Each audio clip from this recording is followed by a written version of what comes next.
Hello guys, welcome back to Academy. This is Pranav Quad. Today we are going to take a session of business studies और nature significance of management की classes चल रही है और आज का video part 5 है।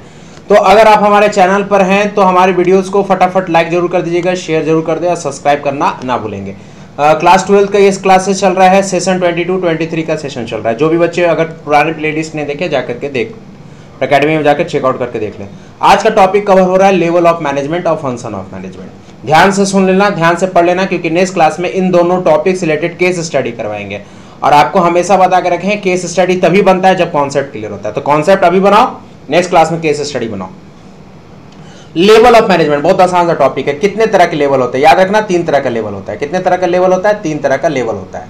ये देखो, एक पैरामिड फॉर्म्स बनाया हुआ है। पैरामिड फॉर्म्स बनाने का स्ट्रक्चर है, रीजन है। बहुत जगह पर क्वेश्चन पूछ देता है कि पैरामिडिकल स्ट्रक्चर ही क्यों होता है। तो पैरामिड स्ट्रक्चर होने का कारण देखो, मैं बताता हूं कि पैरामिड स्ट्रक्चर होने का कारण क्या होता है। कि आप समझो ना, यहाँ पर देखो सबसे ज्यादा एरिया कहाँ पर है? तो बेस में। सबसे ज्यादा एरिया बेस में होता है। फिर कम एरिया कहाँ है? यहाँ पर। फिर कम एरिया कहाँ है? यहाँ पर। तो जितने भी टॉप दिग्गज लोग, जो कंपनी के मालिक टॉप लोग होते हैं, जो ऊपर रहते हैं, तो ऊपर वाले फ्लैट में याद रखना, ऊपर वाला फ्लैट में कौन रहता है? टॉप लेवल का मालिक लोग रहता है, जो बोर्ड ऑफ डायरेक्टर होता है। देखो एग्जांपल है board of director, CEO the company. अब सुंदर पिचाई गूगल के सीईओ है, तो कहां पर कंसीडर किया जाएगा? The top level of the management. Vice president अगर कंपनी का, तो ये सब कहां कंसीडर किए जाएंगे? Top level of management. ये सब टॉप लेवल पर आता है। इसीलिए पैरामिड में सबसे ऊपर एरिया दिया गया किनको? टॉप लेवल ऑफ मैनेजमेंट को। और ऊपर एरिया में एरिया कम है। सबसे ज्यादा एरिया कम क्या है? कहां है? ऊपर में है। तो इससे यह भी पता चलता है कि बोर्ड ऑफ डायरेक्टर्स का संख्या ज्यादा नहीं होता। आप ही बताओ, कंपनी में कितने सीईओ होंगे? एक सीईओ रहेंगे, बाकी कुछ बोर्ड ऑफ डायरेक्टर्स रहेंगे, इंडिपेंडेंट डायरेक्टर्स रहते हैं, वुमेन डायरेक्टर्स रहते हैं। तो ये सब का संख्या बहुत लिमिटेड होता है, इसी के लिए इन लोगों का पोजीशन ऊपर दिया गया है। अब इन लोगों के पास किनका नंबर आता है? Middle level of manager. Middle level of management manager को जो कहते हैं, इसको मिडिल लेवल मैनेजमेंट कहते हैं। मिडिल लेवल मैनेजमेंट में कौन आता है? Departmental manager. कौन आता है? याद रखिएगा किसको? Departmental manager. मतलब यहां पर कोई खास डिपार्टमेंट को लीड करने वाला manager, departmental manager. Departmental manager मतलब खास डिपार्टमेंट को लीड करने वाला मैनेजर। जैसे परचेज का मालिक परचेज हेड का होगा परचेज मैनेजर, सेल्स हेड का मैनेजर जो हेड होगा सेल्स मैनेजर, फाइनेंस हेड का मैनेजर होगा फाइनेंस मैनेजर। उसके नीचे जो आता है वो आता है लो लेवल मैनेजमेंट के अंदर कंसीडर करने वाला। जैसे कई बोलते होंगे ना, गांव में बहुत सारे लोग बोलते होंगे कि कहाँ भी आप काम करते हैं? तो बाहर में काम करते हैं। क्या काम करते हैं? सुपरवाइजर है। सुपरवाइजर का क्या होता है? Supervisor is direct contact with the labours, workers. तो सुपरवाइजर हो गया, सुपरिटेंडेंट हो गया, फोरमैन हो गया, सेक्शन ऑफिसर हो गया, क्लर्क हो गया, सब डिपार्टमेंट हो गया। तो ये सब चीज जो है, ये सब जो लोग हैं, ये लो लेवल मैनेजमेंट में आएगा। इन लोगों को लो लेवल मैनेजर्स कहते हैं। ठीक है, जिसमें ये दोनों टर्म्स याद रखना, सुपरवाइजर और फोरमैन। बहुत लोग भूल जाते हैं। फोरमैन में बताता हूं कौन होता है। जूनियर इंजीनियर को बोला जाता है। पहले जूनियर इंजीनियर को फोरमैन बोला जाता था। तो ये सब क्या यहाँ पर आते हैं? लो लेवल मैनेजमेंट में आते हैं। और इन लोगों का डायरेक्ट कॉन्टैक्ट किससे होता है? वर्कर्स होता है। इसी के लिए पैरामिड के जस्ट नीचे एक फिगर में बना रहा हूँ, स्पेस थोड़ा कम है लेकिन कोशिश तो अच्छा है। एक फिगर बना रहा हूँ जिसको मैं ब्लैक पेन से इंक किया हुआ, उसको क्रॉस कर रहा हूँ। ये जो एरिया है, इसके नीचे भी एक एरिया आता है, उसको हम लोग कहते हैं प्लेटफॉर्म एरिया। क्या कहते हैं उसको? Platform area. Platform area. ये प्लेटफॉर्म एरिया किसके लिए है? ये प्लेटफॉर्म एरिया है वर्कर के लिए। यहां पर कौन रहता है? वर्कर। मतलब अब आपसे कोई पूछेगा कि वर्कर से डायरेक्टेड कनेक्टेड कौन रहता है? तो लो लेवल मैनेजमेंट का मैनेजर। लो लेवल मैनेजमेंट का manager is going to getting closely connected with platform area और प्लेटफॉर्म एरिया वर्कर। तो सबसे ज्यादा क्लोजली कनेक्टेड कौन होते हैं? Low level management. Middle level management वाला क्या करता है? एक लिंकिंग एजेंट के रूप में काम करता है। किसके बीच में? टॉप और लो के बीच में। अब मिडिल लेवल मैनेजर है, तो ये तो इसके साथ भी लिंक है और टॉप के साथ भी लिंक है। मतलब middle level manager is linking with top level manager and low level manager. Low level manager किसके साथ डायरेक्टली लिंक है? प्लेटफॉर्म एरिया में रहने वाला वर्कर के साथ। टॉप लेवल मैनेजर्स क्या है? वो दिग्गज है, वो अथॉरिटी है। वो अपने प्लान्स को, अपने क्रिएटिविटी को, अपने आइडियोलॉजी को, अपने पॉलिसी को वो किसको इंपोज करेगा? मिडिल लेवल पर। फिर मिडिल लेवल का क्या काम क्या होगा? मिडिल लेवल जो टॉप लेवल के द्वारा जो गाइडलाइन मिला उसको फॉलो करने के लिए कहेगा किसको? लो लेवल को। और लो लेवल वाला क्या करेगा, एग्जीक्यूट करवाएगा वर्कर से। जैसे टॉप लेवल प्लान बनाया, प्लान बना करके मिडिल लेवल मैनेजमेंट को फेंक दिया, मिडिल लेवल मैनेजमेंट उसको अपने डिपार्टमेंट में बांट दिया, अलग अलग डिपार्टमेंट, और अलग अलग डिपार्टमेंट में काम करने वाले अपने लो लेवल मैनेजर्स को इंडिकेट कर दिया, गाइड कर दिया कि तुमको इस तरह से काम करवाना है। अब लो लेवल मैनेजमेंट में रहने वाला मैनेजर तो काम तो नहीं करेगा, क्योंकि मैनेजर का काम है, मैनेजर का काम करना नहीं होता है, करवाना होता है। इसलिए लो लेवल मैनेजर जाकर के नीचे प्लेटफॉर्म एरिया में रहने वाले वर्कर को गाइड करेगा, मोटिवेट करेगा। क्यों? क्योंकि जो प्लान बनाया गया है टॉप लेवल मैनेजमेंट के द्वारा, वो इंप्लीमेंट कहां होता है, जाकर के प्लेटफॉर्म एरिया में वर्कर के पास। और सबसे बड़ा जिम्मेवारी अगर कहा जाए तो किनके पास होता है, तो सबसे बड़ा जिम्मेवारी होता है लो लेवल मैनेजमेंट के पास।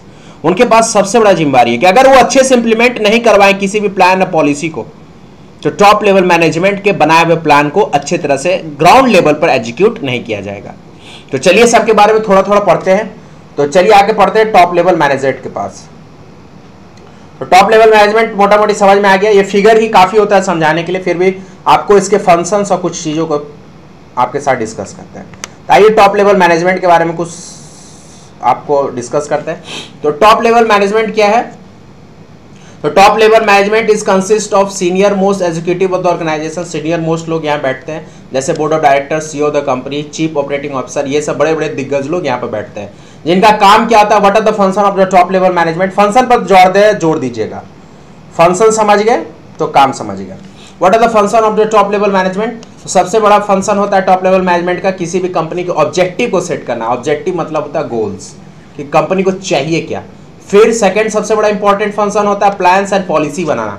टॉप लेवल मैनेजमेंट का काम होता है प्लान एंड पॉलिसी बनाना।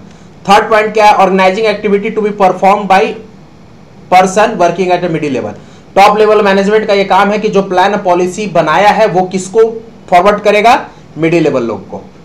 टॉप लेवल जाकर के वर्कर से थोड़ी बात करेगा, सुंदर पिचाई सीईओ द कंपनी जाकर वर्कर्स थोड़ी बात करेंगे कि तुम क्या प्रोग्रामिंग बना रहे हो, वो मिडिल लेवल लोगों के मैनेजर से बात करेंगे। ठीक है, अब रतन टाटा आएंगे तो डायरेक्ट वर्कर से थोड़ी बात करेंगे तुम कैसे ऑपरेट कर रहे हो काम को, वो अपने नीचे जूनियर से बात करेंगे। तो जूनियर यहाँ पर मिडिल लेवल है, टॉप का जूनियर मिडिल, मिडिल का जूनियर लो।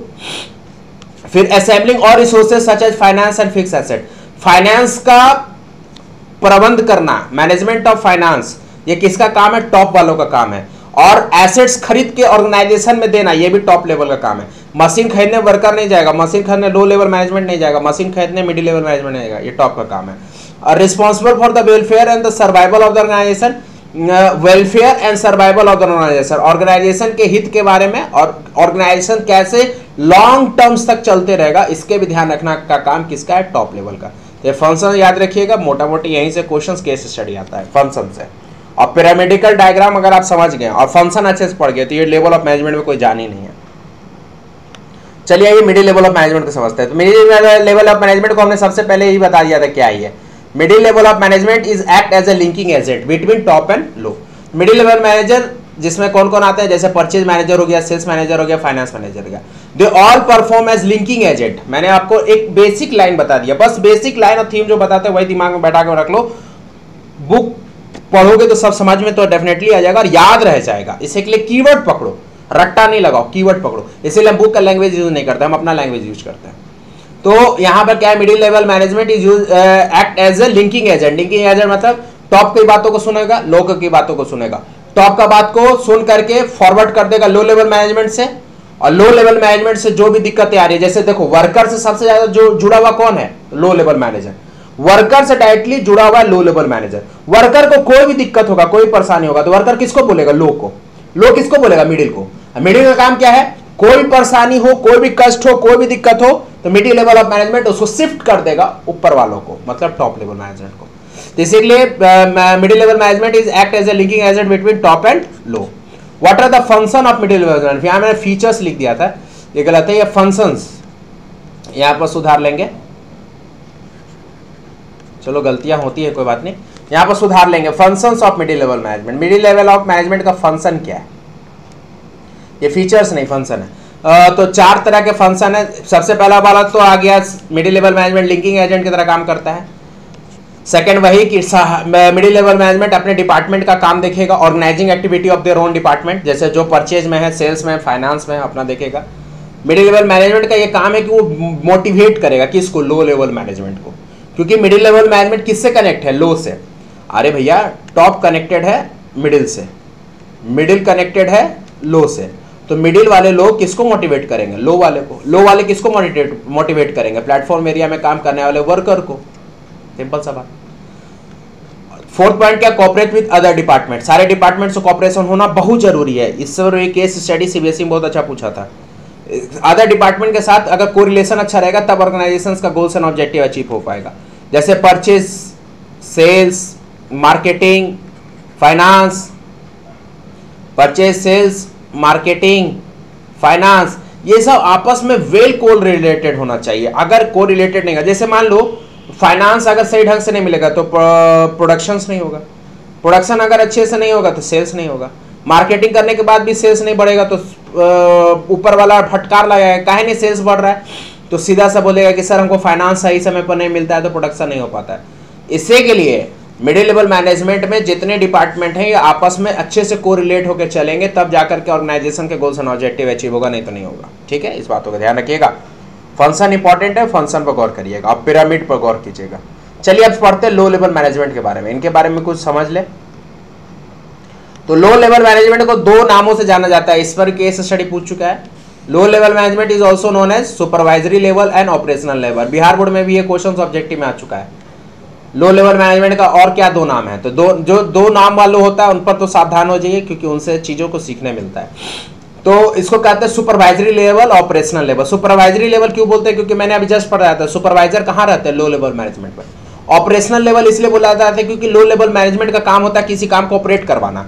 अब लो लेवल मैनेजमेंट डायरेक्ट वर्कर से जुड़े हुए हैं, तो काम को करवाने का जिम्मेदारी सबसे ज्यादा किसके पास है? लो लेवल मैनेजमेंट के पास है। इसलिए मैंने लिखा है low level management is directly contact with worker who reside in platform area. Worker कहां रहता है? प्लेटफॉर्म एरिया में रहता है। अब प्लेटफॉर्म एरिया में रहने वाले वर्कर से डायरेक्ट कॉन्टैक्ट में कौन रहता है? Low level managers. Low level manager actually carry on the work और perform their activity according to the plan. Low level management का काम क्या? कुछ दिमाग मत लगाओ। लो लेवल मैनेजर में बैठे वाले इंसान को कहता है तुम कुछ मत दिमाग लगाओ, जो टॉप वाला प्लान और पॉलिसी बनाया उसको तुमको पालन करवाना है।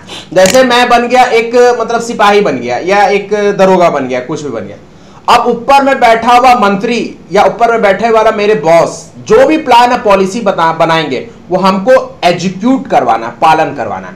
जैसे मेरे बॉस कह दिए कि आज कर्फ्यू लगाओ, तो मैं जाके कर्फ्यू लगा दूंगा, 144 धारा लगा दूंगा, हमको कोई लेना देना नहीं है कि क्या मैटर है। मेरे बॉस कहेंगे लाठी चार्ज तो लाठी चार्ज, मुझे कुछ नहीं सुनना है। इस यही कहा गया लो लेवल मैनेजमेंट को सिर्फ जो प्लान है पॉलिसी टॉप वाले प्लान है पॉलिसी बना करके भेज देते हैं वही उसको फॉलो करवाना, कुछ नहीं करवाना है। इसलिए लिखा हुआ है low level management actually carry on the works और perform the activity according to the plan of top level and middle level management. चलिए आइए फंक्शन से और चीज़ों को और आसानी से समझेंगे। Functions of low level management और क्लियर कर देगा आपका पिक्चर्स को। What are the function of low level management? सबसे पहला फंक्शन है कि responsibility representing the problem and grievances. Worker का दुख कष्ट कुछ भी अगर होगा तो लो लेवल मैनेजमेंट का सबसे पहला फर्ज है, याद रखना, वर्कर को कोई भी कष्ट होगा, कोई भी दुख होगा, कोई भी परेशानी होगा तो लो लेवल मैनेजमेंट का सबसे बड़ा फर्ज है वो उस बातों को ऊपर भेजेगा। प्रॉब्लम एंड ग्रीवांसेस, कोई भी कष्ट है तो वर्कर किसको बोलेगा? हमको बोलेगा। जब हम काम करवा रहे हैं तो कुछ भी दिक्कत होगा तो हम ही को बोलेगा, हमको बोलेगा, हम ऊपर बात ट्रांसफर कर देंगे। जिस तरह से प्लान एंड पॉलिसी बताया गया हम उसको एग्जीक्यूट करवा रहे हैं, उसी तरह से इनके दुख कष्ट को हम नहीं सॉल्व करने बैठ जाएंगे, हम इसको ट्रांसफर कर देंगे ऊपर। फिर एक हेल्दी रिलेशनशिप स्टैब्लिश करने का कोशिश करवाएंगे, क्योंकि हम वहां पर काम करवा रहे हैं सुपरवाइजर के रूप में, तो मेरा काम है वहां पर एक अच्छा वातावरण में काम करवाना, वहां पर वर्कर के सेफ्टी का ध्यान रखना, ये सब हमारा काम है। They are also responsible boosting the morale of the employee. Employee के मोरल को बूस्ट करने का सबसे बड़ा जिम्मेवारी लो लेवल मैनेजर्स को है, सबसे बड़ा जिम्मेवारी, क्योंकि वो डायरेक्ट कॉन्टैक्ट लेबर के साथ रहते हैं, वर्कर के साथ रहते हैं। ठीक है, तो चलिए आई थिंक कि आपको कॉन्सेप्ट समझ में आ गया होगा, नहीं भी समझ में आएगा तो आप कमेंट जरूर करिएगा। आपको व्हाट्सअप नंबर भी दिया गया है, आप वहाँ पर भी आप हमसे डायरेक्ट कॉन्टैक्ट करिए, अब वहाँ पर भी आप जाकर के सवाल पूछ सकते हैं। तो आपके पास ऑप्शन ही ऑप्शन है, अच्छे से पूछिए। फंक्शन ऑफ टॉप मिडिल लो दोनों कवर कर लीजिएगा, तीनों कवर कर लीजिएगा, सॉरी। फंक्शन के साथ साथ ये पिरामिड को जरूर समझने की कोशिश कीजिएगा, बार बार मैं कह रहा हूँ। ये पिरामिडिकल डायग्राम बहुत इंपॉर्टेंट है और इसके अंदर जो पॉइंट लिखा हुआ एग्जाम्पल के रूप में, ठीक है। तो इस पैरामीट्रिकल डायग्राम को और टॉप मिडिल लो के फंक्शंस को कवर कर लिया। केस स्टडी कहीं क्वेश्चन आएगा, कहीं से ही बन जाएगा। चलिए अब हम पढ़ेंगे क्या, फंक्शन ऑफ मैनेजमेंट। तो आपको मैंने कैरेक्टरिस्टिक्स में ही बता दिया था, there are the 5 function of management. Management is continuous in process. जब पढ़ा रहा था तो उसी समय मैंने आपको बताया था कि मैनेजमेंट के 5 फंक्शन होते हैं, ये आपस में इतने कोरिलेटेड होते हैं ताकि कंटिन्यूअस वे में मैनेजमेंट चलते रहे। चलिए अब थोड़ा थोड़ा सा उनके बारे में सुन ले। चलिए फंक्शन ऑफ मैनेजमेंट हम आ गया है सामने, और इनके बारे में ऑल 5 फंक्शन के बारे में थोड़ा थोड़ा समझेंगे, थोड़ा थोड़ा समझेंगे। क्यों? क्योंकि इससे रिलेटेड चैप्टर है, तो चैप्टर में और अच्छे ढंग से पढ़ेंगे, इसीलिए यहां पर थोड़ा थोड़ा समझेंगे। जैसे प्लानिंग है, प्लानिंग चैप्टर 5 में आ जाता है, नहीं 4 में आता है, यस। चैप्टर 4 बिजनेस स्टडी में जब चैप्टर 4 पढ़ाएंगे तो वहां प्लानिंग आ जाएगा। फिर चैप्टर 5 में आ जाएगा ऑर्गेनाइजिंग, चैप्टर 6 में आ जाएगा स्टाफिंग। तो ये चैप्टर में हम डिटेल में पढ़ेंगे। बस अभी हम समझ लेते हैं कि there is the 5 function of management, ताकि हम सर चैप्टर 1 पढ़ लिए और हमसे कोई अगर पूछे what are the how many types of function, तो हम इस काबिल रहे कि हम आंसर दे पाए। इस काबिल के लिए हम थोड़ा सा इस चीजों को पढ़ ले रहे हैं। There is 5 function of management. कोई पूछेगा तो ढरल्ले से बताना है क्या बेटा, there is a 5 function of management. सबसे पहला फंक्शन ऑफ मैनेजमेंट कहां से स्टार्ट होता है? प्लानिंग से स्टार्ट होता है। सबसे पहला कहां से स्टार्ट होता है? प्लानिंग। तो प्लानिंग इसीलिए कहा गया it is a primary function of management. Primary function of management मतलब मैनेजमेंट का सबसे पहला, अगर नाम कोई लेता है, मैनेजमेंट के बारे में कोई चर्चा होता है तो वो होता है प्लानिंग। सबसे पहले प्लान ही बनता है, तब कुछ काम होगा। प्लानिंग का मतलब होता है डिसाइडिंग इन एडवांस, एडवांस में किसी चीज को डिसाइड करना, what to do, how to do, when to do, who is going to do, मतलब क्या करना है, कैसे करना है, कब करना है, कौन करेगा। तो ये जो क्वेश्चन उठता है what to do, when to do, how to do, who is going to do, तो ये हम लोग पहले सोचते हैं और ये प्लानिंग का एक पार्ट होता है। इसलिए प्लानिंग को कहा गया प्राइमरी फंक्शन ऑफ मैनेजमेंट। किसी चीज को स्टार्ट करने से पहले प्लान बनाना होता है। और प्लान कब बनता है? काम करने से पहले। ये नहीं प्लान कभी हुआ है कि काम करने के बाद प्लान किया, नहीं। Plan is always made before execution. इसके लिए planning is called a primary function of management. याद रखिएगा प्राइमरी फंक्शन कहा जाता है, और यहां पर हम लोग किसी चीज को एडवांस में डिसाइड करते हैं। प्लानिंग थोड़ा बहुत समझ में आ गया, जब चैप्टर 4 पढ़ेंगे और समझेंगे। ऑर्गेनाइजिंग, ऑर्गेनाइजिंग का मतलब है कि अगर आप प्लान जब बना लिए, प्लान जब बन गया तो प्लान के अकॉर्डिंग रिसोर्सेज को एक्युमुलेट करना, इकट्ठा करना, ये काम होता है ऑर्गेनाइजिंग। ऑर्गेनाइजिंग का मतलब ये तो ऑर्गेनाइज करना। आप बहुत वेल ऑर्गेनाइज्ड हो। अब बहुत वेल ऑर्गेनाइज का मतलब क्या? आपके पास सारा रिसोर्सेज अवेलेबल है अकॉर्डिंग टू प्लान। तो अगर आपके पास सारा रिसोर्स अवेलेबल है अकॉर्डिंग टू प्लान, तो उसको कहेंगे ऑर्गेनाइजिंग। ऑर्गेनाइजिंग में मैंने क्या लिखा? After setting a plan, plan set करने के बाद next function of every manager, every manager का फंक्शन क्या होता है? Is to organise the resources, is to organise the resources according to the plan. Plan के अकॉर्डिंग रिसोर्सेज को organise करना। तो सेकंड आपका ऑर्गेनाइजिंग हो गया। थर्ड में आइए स्टाफिंग। तो staffing is the third function of management. ये तीसरा फंक्शन है मैनेजमेंट का। ये चैप्टर हमारा कहां पर? 6 में आता है। चैप्टर 6 में पढ़ेंगे डिटेल में। स्टाफिंग क्या? एक प्रोसेस है, एक प्रोसेस है in which human resource are employed, in which human resource, human resource किसको बोला गया है? पीपल को। किसको बोला है? क्या है? पीपल को। पीपल कह लो, एम्प्लॉय कह लो, जो कहना है कह लो, लेकिन यहां पर ह्यूमन रिसोर्स की तरह एक्ट कौन करता है? पीपल। कौन करता है? अरे लिख भैया रे भाई, यहां ह्यूमन रिसोर्स के रूप में कौन एक्ट करता है? पीपल। एम्प्लॉय भी आप इसको कह सकते हैं। तो स्टाफिंग एक प्रोसेस है जिसमें हम एम्प्लॉय को क्या करते हैं? एम्प्लॉयड करते हैं, बहाल करते हैं, रिक्रूट करते हैं, सिलेक्ट करते हैं। काहे सिलेक्ट कर रहे हो भैया? तो भैया प्लान बना है अचार डालने के लिए, प्लान को एग्जीक्यूट करवाने के लिए ह्यूमन रिसोर्स की जरूरत पड़ेगी। आप कोचिंग खोले हो तो आपने प्लान किया कि हम साइंस का भी कोचिंग रखेंगे, आर्ट्स का भी कोचिंग रखेंगे, कॉमर्स का भी रखेंगे। तो आप सिर्फ प्लान करोगे तो काम होगा? आपको उस प्लान को एग्जीक्यूट करवाने के लिए आदमी भी तो होना चाहिए, ह्यूमन रिसोर्स भी होना चाहिए। कोचिंग का सेंटर खोले हो तो कॉमर्स के टीचर, सॉरी कॉमर्स कोचिंग खोले हो तो कॉमर्स के टीचर होना चाहिए, आर्ट्स सेक्शन रखे हो तो आर्ट्स के टीचर होना चाहिए, साइंस सेक्शंस रखे तो साइंस के टीचर होना चाहिए। तो ह्यूमन रिसोर्स तो चाहिए, काम करने वाला आदमी तो चाहिए। इसीलिए थर्ड स्टेप में आता है स्टाफिंग। तो पहला स्टेप में क्या आ गया? Planning, planning for advance. जब प्लान कर लिया तो सेकंड स्टेप में क्या आ गया? Organising, organising according to plan, मतलब प्लान के अकॉर्डिंग रिसोर्स को ऑर्गेनाइज करना। थर्ड स्टाफिंग, कोई भी काम अकेले नहीं होगा तो आदमी चाहिए, तो स्टाफिंग के थ्रू क्या करेंगे? एम्प्लॉय करेंगे, लोग को बहाल करेंगे, रिक्रूट करेंगे, सेलेक्ट करेंगे। हाँ, सिलेक्शंस होगा आपके अकॉर्डिंग, आपके ऑर्गेनाइजेशन के अकॉर्डिंग। अब किसी को भी हम नहीं सिलेक्ट कर सकते, ठीक है। अब हमें टीचर चाहिए प्री अकेडमी के लिए, इंग्लिश की फैकल्टी चाहिए, कॉमर्स कंप्यूटर की फैकल्टी चाहिए, तो हम किसी को उठा के नहीं ले आ सकते। हमें सिलेक्टेड बंदे चाहिए जो हमारे अकेडमी में पढ़ रहे स्टूडेंट को सेटिस्फाई कर पाए। डायरेक्टिंग क्या हो गया? तो डायरेक्टिंग एक बहुत मतलब इंपॉर्टेंट फंक्शन हो जाता है मैनेजमेंट का, ठीक है, इसको याद रखिएगा। डायरेक्टिंग वो पॉइंट है, directing is a point in which work execute, यहां पर काम स्टार्ट हो जाता है करना। मतलब ये डायरेक्टिंग मतलब अब हम डायरेक्शन दे रहे हैं, काम स्टार्ट करो। Directing is a point in which work execute होता है, means work in action. Directing को कहा जाता है वर्किंग इन एक्शन। याद रखिएगा, ये सब जो पॉइंट उठा के लाए कोई बुक का पॉइंट नहीं है, ये केस स्टडी में आने वाला पॉइंट है, जिस पॉइंट को हम उठा करके आपको अभी पढ़ा देते हैं, इसलिए कि जब आप केस स्टडी सॉल्व करेंगे यही पॉइंट देखिएगा तो आप तुरंत पकड़ लीजिएगा कि डायरेक्टिंग है, तुरंत आप पकड़ लीजिएगा कि डायरेक्टिंग है। तो directing is a point where work execute, जहां काम स्टार्ट होता है, means work in action, work action में आ जाता है। डायरेक्टिंग में क्या आपको मिलता है? डायरेक्शन मिलता है काम करने का, इंस्ट्रक्शन मिलता है काम करने का, किसके द्वारा? सुपीरियर के द्वारा। गाइड करता है लोग आपको, मोटिवेट करता है आपको लोग। ऑल टेक्स प्लेस, मतलब डायरेक्टिंग में डायरेक्शंस, इंस्ट्रक्शंस, ये वर्ड याद रखिएगा। डायरेक्टिंग में डायरेक्शंस, इंस्ट्रक्शंस, गाइड, मोटिवेशन, ये सब चीज आपको मिलेगा कहां? डायरेक्टिंग में। दूसरी बात याद रखिएगा, डायरेक्टिंग वैसा जगह है जहां पर वर्क इन एक्शन होता है, काम स्टार्ट हो जाता है। बस अभी के लिए इतना याद रखिएगा। और लास्ट है, सबसे लास्ट फंक्शन ऑफ मैनेजमेंट क्या है? कंट्रोलिंग। तो controlling is the last function of management, और controlling is also an important, last तो है लेकिन इंपॉर्टेंट भी है। इसको हम और अच्छे से समझाने के लिए कुछ चीज बातें लिखे हुए हैं। तो कंट्रोलिंग का मतलब होता है किसी चीज को कंट्रोल करना। हो सकता है कुछ गलतियां ही कंट्रोल करते हैं हम लोग, अगर कोई गलत काम करेंगे उसे कंट्रोल करेंगे। तो this is the last function of management, controlling is the last function of management, क्योंकि 5वां यहां पर पूरा हो गया। In this manager try to reduce the gap between standard performance and actual performance।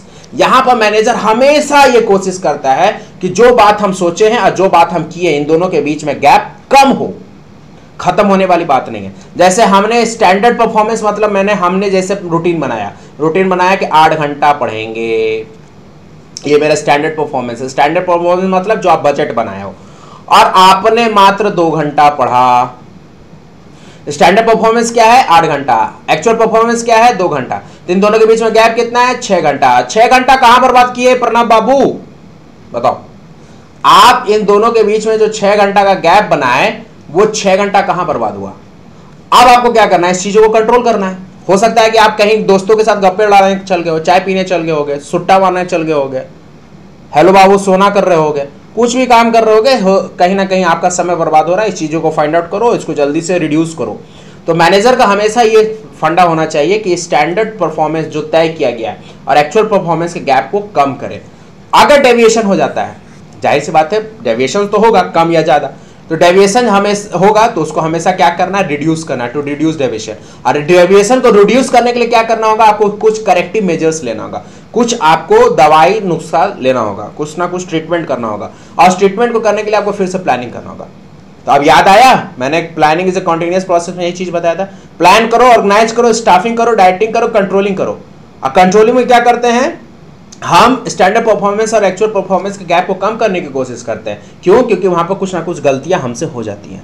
उस गलतियों को दूर करने के लिए हमको फिर से प्लानिंग करना होता है। तो फिर से गाड़ी कहां से शुरू हो गया? प्लानिंग से। फिर planning, organising, staffing, directing, controlling. Planning, staffing, organising, directing, controlling. गाड़ी ऐसे चलता रहता है और मैनेजमेंट इसी तरह से चलते रहता है। Management is a continuous process चलते रहता है। तो I hope you have to understand my classes, और मुझे पूर्ण विश्वास है आपको समझ में आया होगा। 1-2 बार वीडियोस और प्ले करके देखिएगा तो पक्का समझ में आ जाएगा। अगर फिर भी दिक्कत है तो आपके लिए हमारा दरवाजा सदैव खुला हुआ है। आप हमें कमेंट्स कर सकते हो, व्हाट्सअप्स कर सकते हो, और हमसे आप पर्सनली इंटरेक्ट कर सकते हो। तो thank you my dear student for watching my video. Please comment, अगर नहीं समझ में आता है तो please join my Telegram classes, जहां पर आप क्लास 12 के तमाम सारे बच्चे हमारे साथ बैठ करके पीडीएफ क्लासेस, इंटरेक्शन क्लासेस और सारा चीजें एंजॉय करेंगे। और साथ साथ लाइक जरूर करें, लाइक बहुत कम हो रहा है यार, प्लीज प्लीज आपके लिए मेहनत कर रहे हैं, तो प्लीज लाइक जरूर करें, अपने दोस्तों के बीच में शेयर करें, और जो भी नए व्यूअर्स हैं जरूर सब्सक्राइब करें। व्हाट्सअप नंबर है, इसको जरूर आप अपने नोट कर लें ताकि आप हमसे पर्सनली इंटरेक्ट कर सकें। कोई भी अकाउंट्स, इकोनॉमिक्स, बिजनेस स्टडी, कहीं भी कोई जीवन में कहीं भी दिक्कत होगा तो आप हमसे संपर्क कर सकते हैं, और हम आपके लिए 24/7 अवेलेबल होंगे। कोशिश करेंगे, वादा करेंगे, क्योंकि कोशिश ही कर सकता है इंसान, जो कोशिश करता है वो कभी हारता नहीं है, ये आपको पता है। तो till then thank you so much for watching video. Next video में मिलते हैं, जहां पर हम लोग केस स्टडी सॉल्व करेंगे related to the topic level of management and nature, level of management and function of management. तो इन दोनों टॉपिक के साथ हम लोग नेक्स्ट क्लास में केस स्टडी सॉल्व करेंगे। तब तक आप पढ़ते रहिए, हंसते रहिए, मुस्कुराते रहिए और देखते रहिए अकेडमी। अरे भाई सब्सक्राइब करना ना भूलना। Bye bye, tata, love you, take care.